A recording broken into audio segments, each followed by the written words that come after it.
Audio one. घर परिवार भी एक शरीर है। लेखक वेदमूर्ति तपोनिष्ठ पंडित श्री राम शर्मा आचार्य। प्रेम का स्वरूप और विस्तार विवरण। प्रेम को परमेश्वर कहते हैं। परमेश्वर इंद्रियातीत है।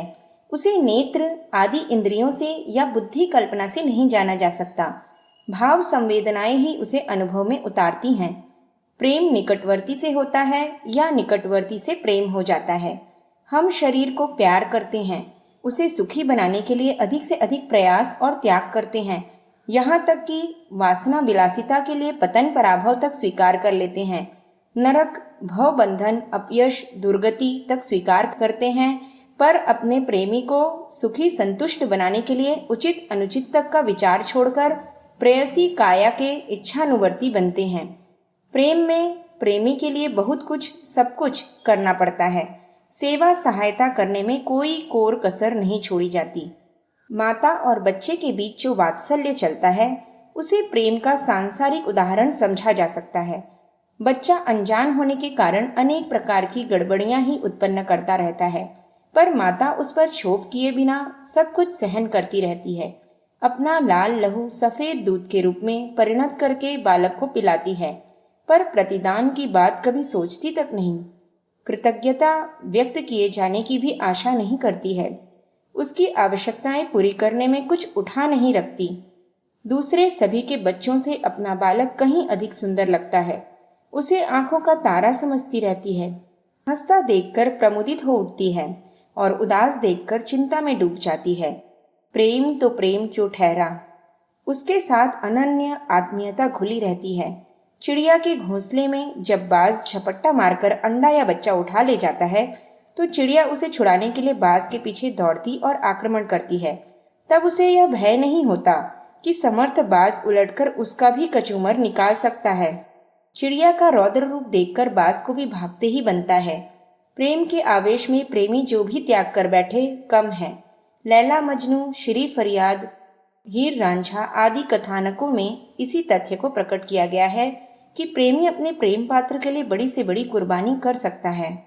प्रेम की यथार्थता और गहराई इस कसौटी पर कसकर जानी जा सकती है कि प्रेम पात्र के प्रति कितनी सघन आत्मीयता है। उसकी सेवा, सहायता तथा प्रगति के लिए कितना सोचा और कितना किया गया। जहाँ इस प्रकार की भाव संवेदना का अभाव हो, समझना चाहिए कि वहाँ प्रेम नाम की कोई वस्तु नहीं। लिप्सा, लालसा एवं स्वार्थ साधना को ही प्रेम का नाम देकर किन्हीं भोले भावुकों को बहकाया गया है। शब्दाडंबर के जाल जंजाल में किसी को फंसाया जा रहा है। प्रायः कामुकता की ललक बुझाने के लिए जिसे शिकंजे में कसा जाता है उसे प्रेमी या प्रेम का नाम दिया जाता है। उस संबंध की घनिष्ठता या स्थिरता तभी तक बनी रहती है जब तक कि जितनी मात्रा में स्वार्थ सधता रहता है। इसमें कमी पड़ने पर प्रेम का उन्माद भी उतर जाता है। उपेक्षा, उदासी बढ़ने लगती है और बात बढ़ते बढ़ते कलह, विद्वेष, दोषारोपण, वैमनस्य और पीछा छुड़ाने का षड्यंत्र रचने तक जा पहुंचती है। देखा गया है कि उठती जवानी के दिनों जो तथाकथित प्रेम उमंगता रहता है वह नयापन विदा होते ही घर गृहस्थी के का पहिया धकेलने तक सीमित रह जाता है। एक दो बच्चे होने पर तो ध्यान और भी बढ़ जाता है।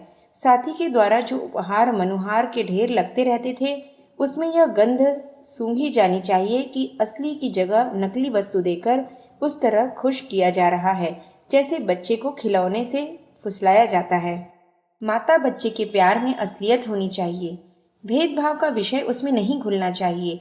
लड़की की उपेक्षा और लड़के को दुलारना ऐसे भेदभाव का प्रतीक है जिससे प्रेम शब्द कलंकित होता है। लड़की को हेटी समझना भौतिकवादी अर्थशास्त्र का प्रतिपादन है। लड़की पराये घर जाती है, साथ में विवाह के साथ कुछ दहेज सौगात भी ले जाती है। इसके विपरीत लड़का दासी जैसी बहू लाता है, कमाई से घर की समृद्धि बढ़ाता है, बुढ़ापे का सहारा बनता है आदि विचारणाएं ऐसी ही हैं जैसी पशुओं का मोल भाव उनकी उत्पादन शक्ति के आधार पर किया जाता है। बच्चों के बारे में हमारा दृष्टिकोण मानवीय होना चाहिए। दृष्टि के दोनों घटक गाड़ी के दो पहिए के समान हैं। दोनों के मिलने से ही परिवार बनता है। परिवार की छत्रछाया में उसके सभी सदस्य आश्रय प्राप्त करते हैं। निर्वाह और विकास की प्रक्रिया उसी कल्पवृक्ष उद्यान में बनती है। पुरुष यदि प्रत्यक्ष व्यवसाय चलाता है और रुपयों के रूप में कमाई घर लाता है तो नारी अपने ढंग से उस संस्थान को सुसंपन्न करने में कम योगदान नहीं करती। 24 घंटे के नौकर बाजार में कदाचित ही कभी किसी को मिल पाते हैं, पर गृहिणी उस भूमिका को निभाती है। 24 घंटे की चौकीदारिन बनकर रहती है। दोनों वक्त की रसोई बनाना उसी के जिम्मे रहता है। बीच बीच में चाय, स्वागत आतिथ्य के लिए उसी को कुछ न कुछ बनाना पड़ता है। कपड़े धोना उसी के जिम्मे रहता है। चौकीदारिन, रसोईदारिन, धोबिन के रूप में उसका बाजार भाव आंका जाए तो उतना ही जा पहुंचता है जितना पुरुष दुकान पर कमाई करके लाता है। इसके अतिरिक्त उसकी वफादारी असंदिग्ध रहती है। विश्वास के आदमी, प्रामाणिक मित्र किसे मिलते हैं जिसके हाथ घर की सारी पूंजी सौंपी जा सके। ऐसा सहचर पाकर मनुष्य अनुभव करता है कि उसने कोई दैवी अनुदान प्राप्त कर लिया है। लड़की जिस घर में जाती है उसमें प्रेम भाव का, संवेदना का झरना बहा देती है। पति को इतने उच्च कोटि की प्रणव संवेदनाएं मिलती हैं जिन्हें पाकर वह अपनी अपूर्णता को पूर्णता में विकसित हुआ अनुभव करता है। घर के अन्य सदस्य भी उनका अभिनव आतिथ्य, सत्कार, सम्मान पाकर सोचते हैं कि उनके मुरझाए जीवन में बसंती माहौल ने प्रवेश किया है। इन सब संवेदनाओं का मूल्यांकन भौतिक धन संपदा के रूप में नहीं किया जा सकता है। यह आत्मिक अनुदान है जिसकी तुलना कल्पवृक्ष से ही की जा सकती है। ऐसी महत्वपूर्ण संतान उत्पन्न करने के उपलक्ष्य में माता को, पिता को, समूचे परिवार को असाधारण आनंद अनुभव करना चाहिए। पर दुर्भाग्य यह है कि उसका उल्टा मूल्यांकन किया जाता है। इतना श्रेय संपादित करने वाली, दूसरे के घर में गृहलक्ष्मी बनकर प्रवेश करने वाली लड़की को क्यों उपेक्षित किया जाए? क्यों तिरस्कृत? क्यों उसका मूल्य गिराकर आंका जाए? अपनी लड़की दूसरे के घर जाती है तो दूसरे की लड़की अपने घर भी तो आती है।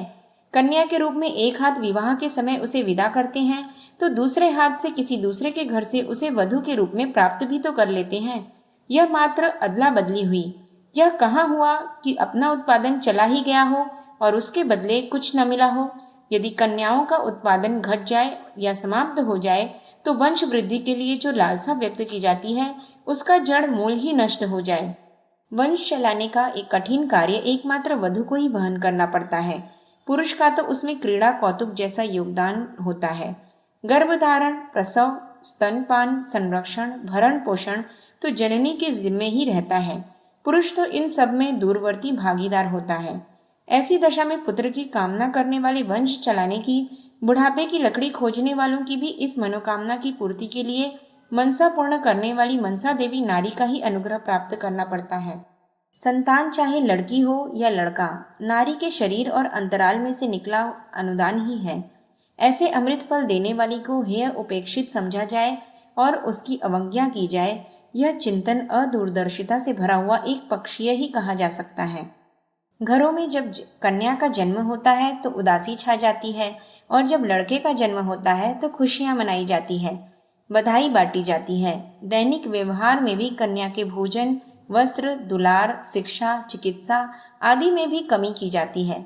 बच्चे वस्तु स्थिति को समझते हैं, विशेषतया भावनाओं का अंतर तो उनकी समझ में और भी जल्दी आ जाता है। अबोध समझी जाने वाली बच्चियां भी ताड़ जाती हैं कि उन्हें घटिया माना जा रहा है और भार समझकर पाला जा रहा है। इसकी प्रतिक्रिया उनके मनोबल को गिराती है, आत्महीनता का बीजांकुर जमाती है। वे अपने को भाग्यहीन और अंधेरे भविष्य वाली मानने लगती हैं। इसका परिणाम यह होता है कि उनका व्यक्तित्व जिस स्तर तक उभर सकता था उतना उभर नहीं पाता। वे आजीवन दबी, पिसी, पिछड़ी, गई गुजरी मनोभूमि की बनी रहती हैं। जिस घर में जाती हैं उस परिवार की भी उतनी सेवा सहायता नहीं कर सकती जितनी कि वे विकसित व्यक्तित्व के साथ लेकर जाने पर कर सकती थीं। शरीर से अपंग व्यक्ति की आधी शक्ति मारी जाती है। उसी प्रकार दबे कुचले मन वाला व्यक्ति भी अपनी स्वाभाविक प्रतिभा का एक बहुत बड़ा अंश गंवा बैठता है।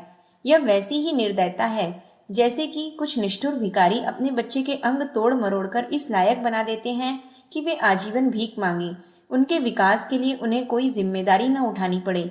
रोते कलपते भाग्य को दोष देते वे भी अपने दिन काटें और हो सके तो अभिभावकों की आरंभ से ही कुछ सहायता करें।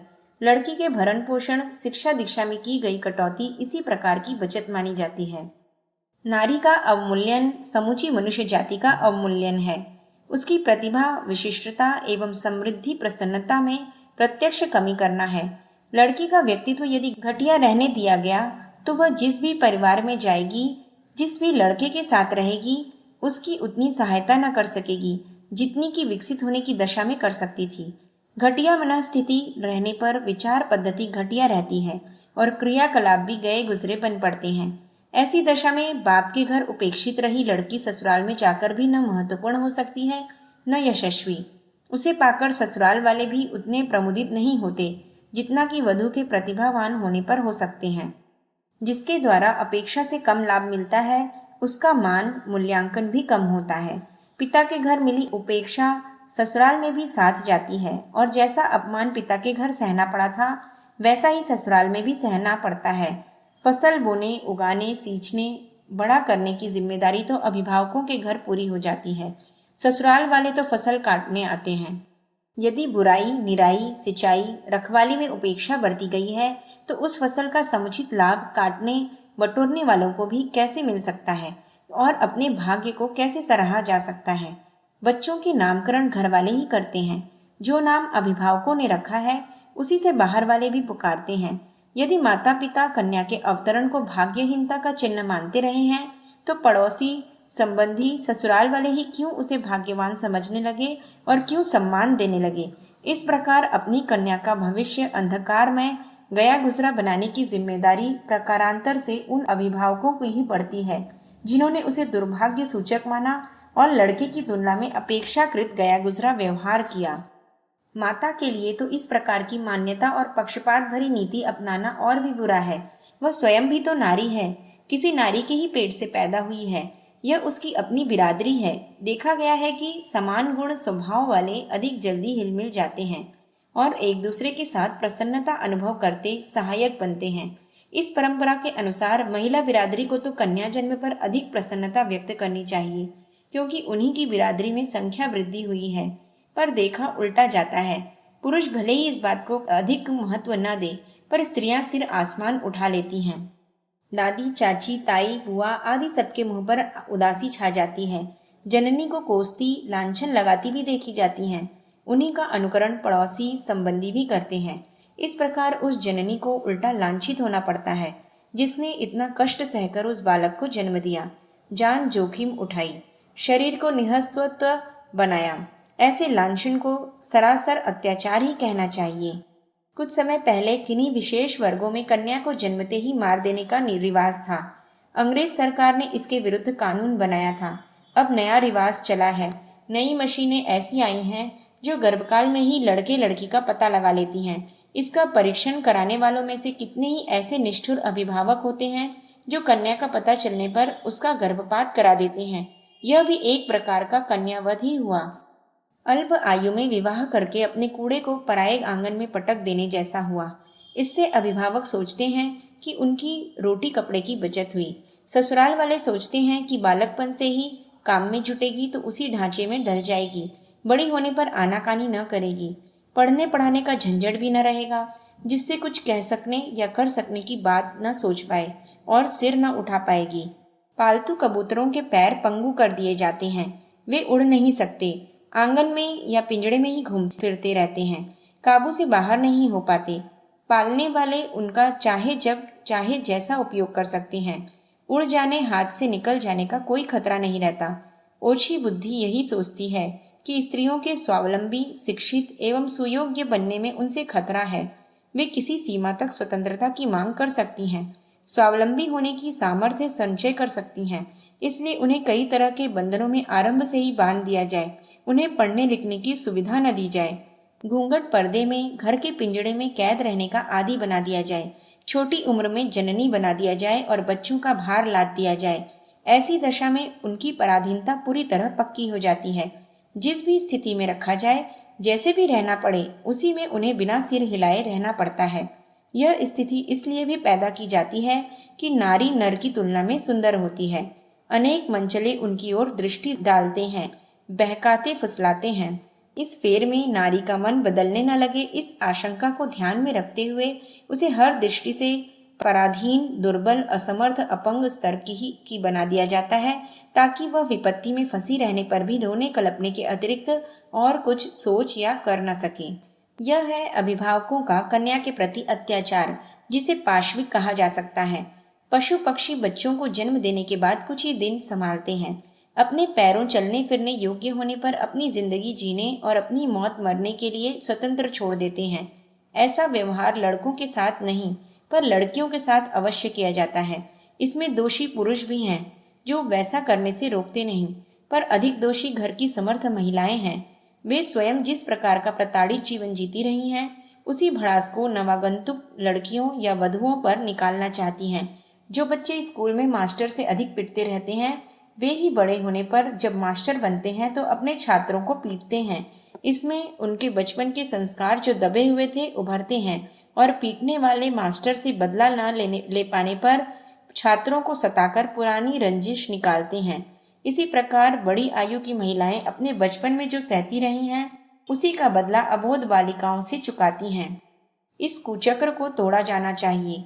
महिलाएं अपना आत्मगौरव स्मरण करें, कर्तव्य माने कि बच्चों में लड़की लड़के का फर्क न करें, दोनों को समान महत्व का, समान उपयोगी और समान स्नेह भाजन समझें।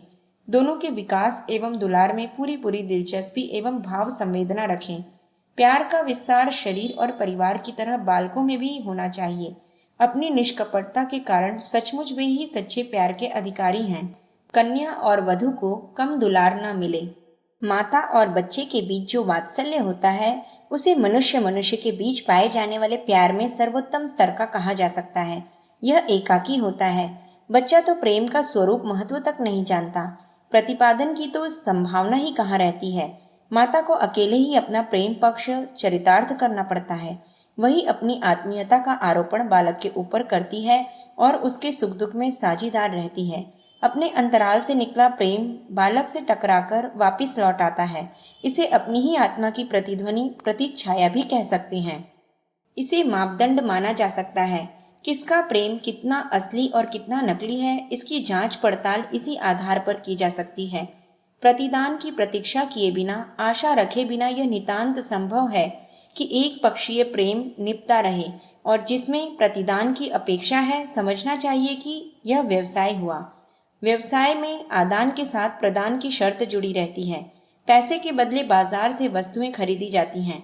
वस्तु ना हो तो कोई पैसा क्यों देगा? वस्तु हो किंतु पैसा चुकाने का प्रबंध ना हो सके तो भी समझना चाहिए कि गाड़ी रुक गई। प्रेम में जहाँ उभय पक्षीय समानता की आशा की जाती है, उसे व्यवसाय स्तर का उपक्रम ही माना जाए। सर्वप्रथम प्रेम का आत्मविस्तार काया की परिधि से होता है। शरीर जिस प्रकार निरोग, परिपुष्ट और दीर्घजीवी बने, उसके लिए मन को संयम बरतना चाहिए। प्राकृतिक अनुशासन पालन करना चाहिए। इंद्रियों के बहकावे फुसलावे में नहीं आना चाहिए। जिह्वा और जननेंद्रिय की लिप्सा को काबू में रखा जाए। श्रम विश्राम का संतुलन बिठाए रहा जाए। उद्विग्नताओं के आवेश में संतुलन न खोया जाए। हंसते हंसाते रहा जाए और प्रसन्नता के वातावरण में हल्की फुल्की रीति नीति अपनाते हुए जीवनचर्या को सुव्यवस्थित रखा जाए तो कहा जाएगा कि मन के माध्यम से चेतना ने काया के प्रति अपना कर्तव्य धर्म ठीक तरह निभाया। प्रेम में मित्र को प्रसन्न करने की बात को जितना महत्व दिया जाता है, इतना ही इसका भी ध्यान रखा जाता है कि साथी को कुमार्ग पर चलने की ढील या छूट तो नहीं दी गई। हित साधन के लिए सुविधाएं उत्पन्न करना ही एक मार्ग नहीं है, वरन उसके साथ सुधार के द्वारा सुखद संभावनाओं का भी सुयोग बिठाया जाता है। संयम का अंकुश इसी निमित्त है। इससे हाथी भी सही मार्ग पर सुरक्षा पूर्वक चलता है और चलाने वाले का भी अभीष्ट प्रयोजन पूर्ण होता है। जिह्वा और जननेंद्रिय का संयम पालने से काया को रुग्णता नहीं घेरने पाती। जो स्वाद के फेर में पेट से अधिक मात्रा में अभक्ष खाते हैं, उनका पाचन तंत्र बिगड़ जाता है। कामुक कल्पनाओं और क्रियाओं में डूबे रहने वाले मनोबल गंवा बैठते हैं। ओजस, तेजस और वर्चस की क्षति सहते हैं। कम श्रम करने वाले या अधिक दबाव में रहने वाले भी आरोग्य लाभ से वंचित रहते हैं। काया की स्वच्छता ही उसकी सुंदरता एवं सुसज्जा है। निर्मल वातावरण में रहा जाए, निर्मल उपादानों का उपयोग किया जाए, यह काया के साथ मन की प्रीति निभाए जाने की प्रक्रिया है। प्रेमधारियों में एक सबल पक्ष होता है, दूसरा कुछ निर्बल। सबल पक्ष का दायित्व अधिक है, माता की जिम्मेदारियां अधिक हैं, बालक की कम। मन का दायित्व अधिक है, शरीर का कम। मन के आदेशों पर काया चलती है।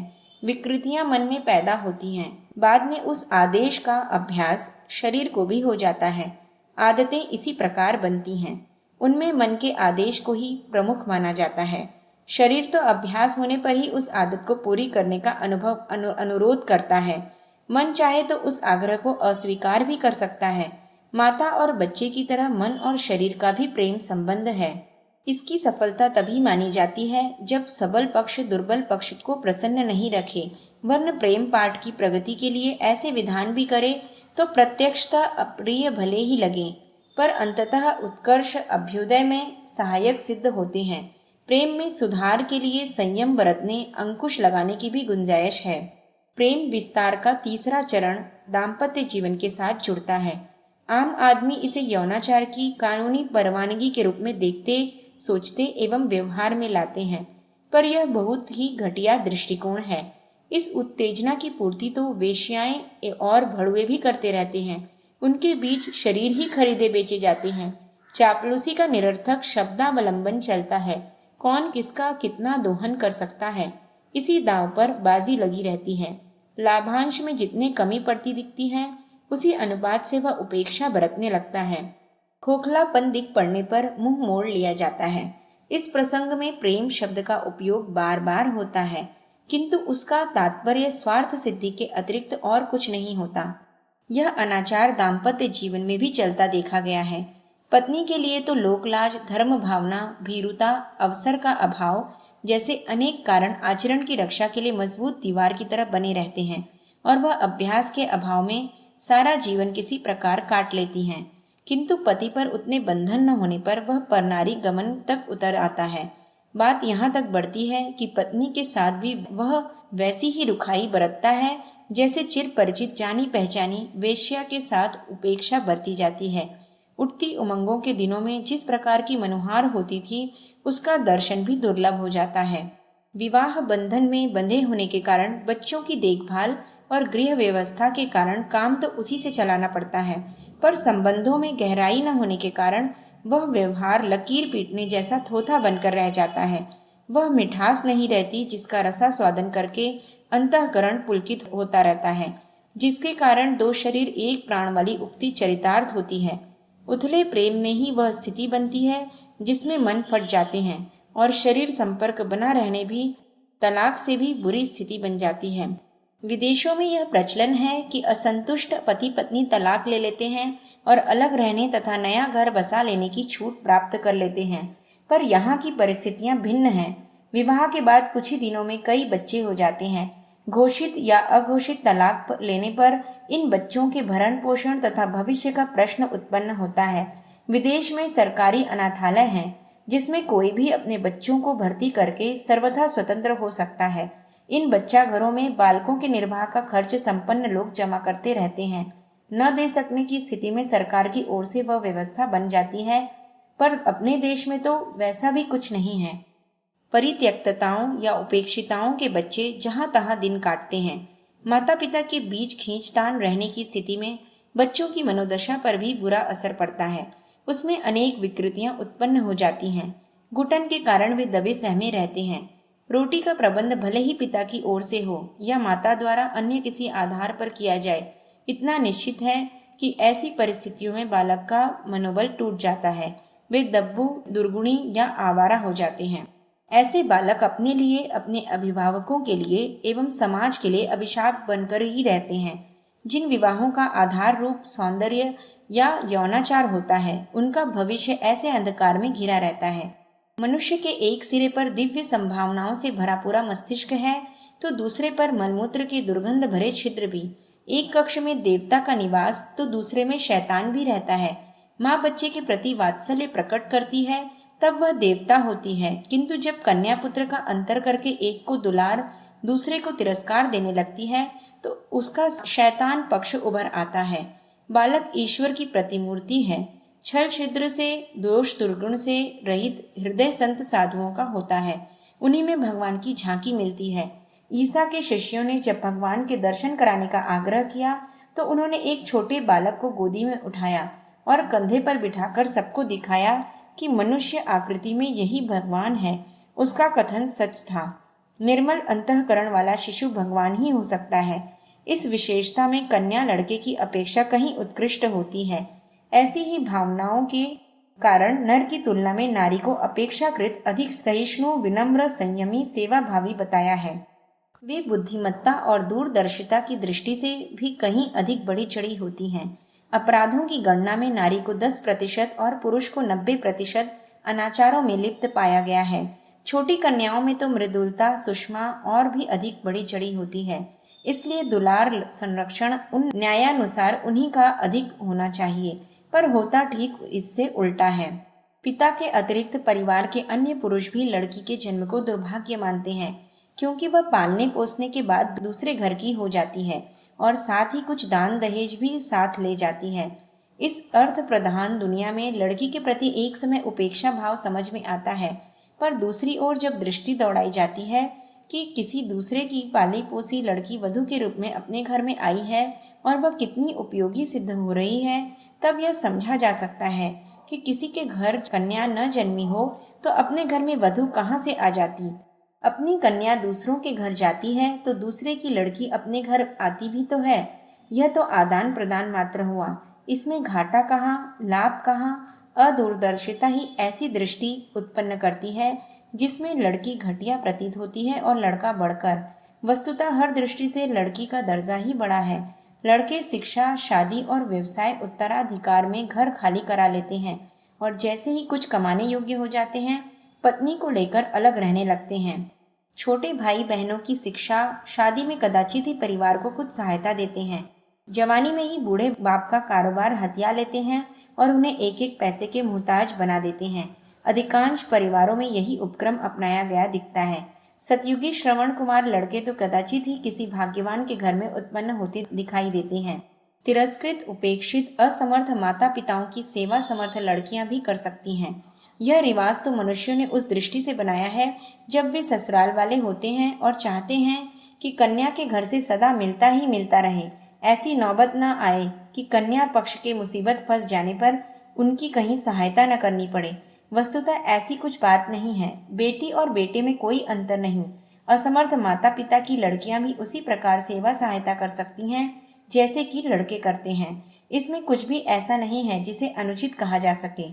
विपन्न परिस्थितियों में कितनी ही जगह ऐसा भी होता है कि पिता के न रहने पर कमाई का स्रोत बंद हो जाता है।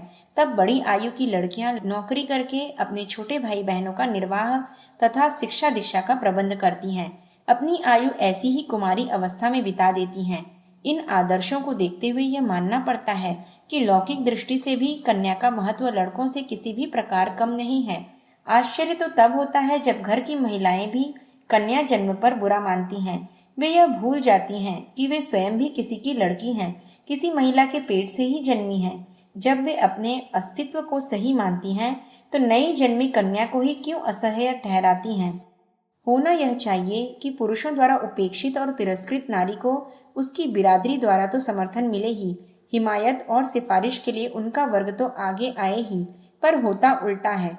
विवाह शादी के समय लड़कों के लिए अधिक सुंदर और अधिक मालदार लड़की तलाशने में महिलाएं ही सबसे अधिक नुक्ताचीनी करती हैं।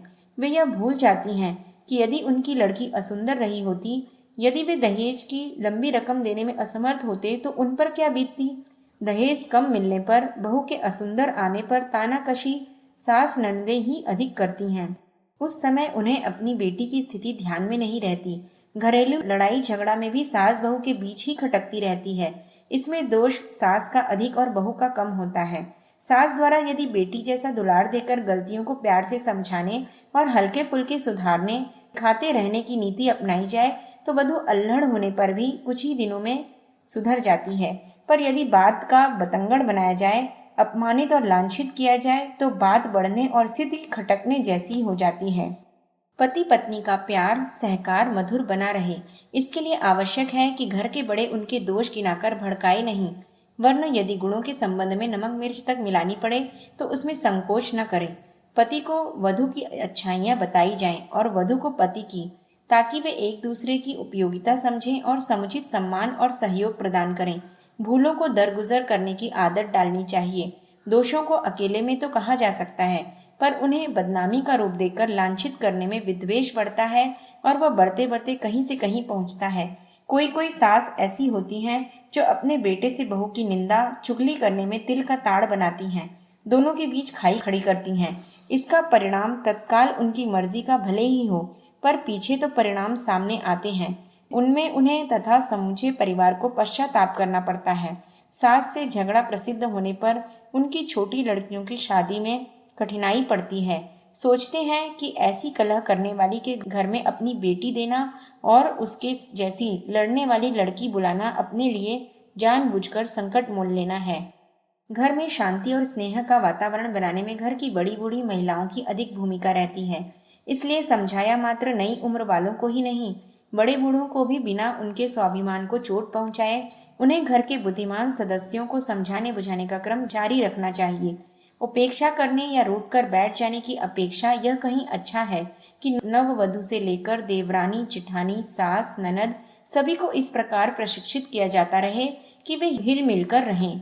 सास बहू का आभास न होने देकर कि माता पुत्री का बर्ताव करें। इसी प्रकार देवरानी, जिठानी, ननद के बीच भी बहनों सहेलियों जैसा स्नेह सहकार रहना चाहिए। वे सभी मिलजुल कर रहें, एक दूसरे को स्नेह सहयोग प्रदान करें, सम्मान सहकार में कमी न आने दें। इसी प्रकार बड़े परिवार छोटे परिवार की अपेक्षा अधिक प्रसन्नता और सुविधा के केंद्र बने रहते हैं।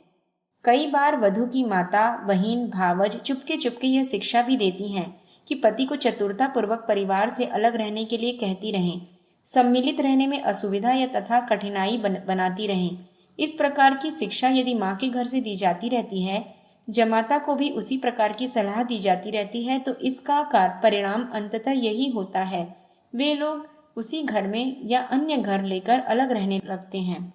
इसमें कमाई को अपने ऊपर खर्चने से शौक मौज के कुछ साधन तो अवश्य बढ़ जाते हैं, पर नई मुसीबत यह आ खड़ी होती है कि अकेली कोठरी बंद रहने वाले कैदी जैसी एकाकी जिंदगी जीनी पड़ती है।